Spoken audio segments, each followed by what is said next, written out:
there is a buzz here at Jimmy Kimmel Live. I'm at the backstage door and security is tight. Jimmy arrived right around 11:50, avoiding the media and paparazzi. His sidekick Guillermo arrived about 90 minutes earlier. This is the first time we will hear from Jimmy tonight since he was suspended, and in my opinion, this is the biggest night of his career.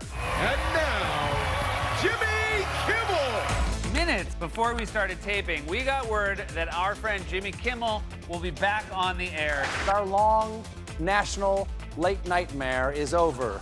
This morning, Jimmy revealed tonight's comeback guest list. Glenn Powell, who stars in a new Disney sports comedy, and singer Sarah McLachlan, who showed solidarity with Kimmel, canceling her performance Sunday night before a Disney Plus documentary about Lilith Fair.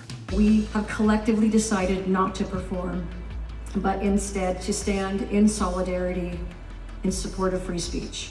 E.T. has learned that Kimmel's team struck a deal with his Disney execs Monday morning, settling on tonight as his return date and also what he'll say on air.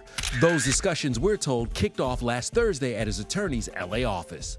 It was very amicable and cordial between Jimmy Kimmel and the parties at Disney. I think the biggest point of contention was they wanted him to apologize, and I think Jimmy was vehemently against doing that. What do you expect from his monologue tonight? I think he's going to address it head on. Some of those discussions that happened behind the scenes with Disney, they wanted him to take down the temperature. I don't think Jimmy Kimmel would have agreed to come back on the air muzzled in any type of way. Of course, we've seen Jimmy handle difficult situations before on live TV.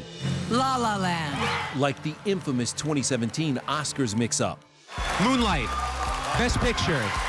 Guys, this is very unfortunate what happened. Let's remember, it's just an award show. And this heartfelt moment after his newborn son had open heart surgery. It's a terrifying thing. My wife, she has no idea what's going on. You touch so many people. Is that something you always remember?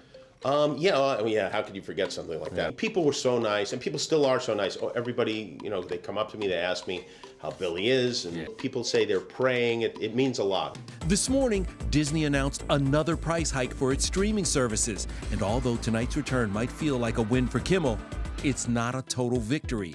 Two of ABC's biggest affiliate groups won't be broadcasting Kimmel's show until further notice. Sinclair and Nexstar own about 70 ABC affiliates across the country. What does it mean that the show won't air in those local markets? For context for your viewers, that's about 25% of the market in the United States. They're not going to air Jimmy Kimmel. Now, is that something that sticks, forever?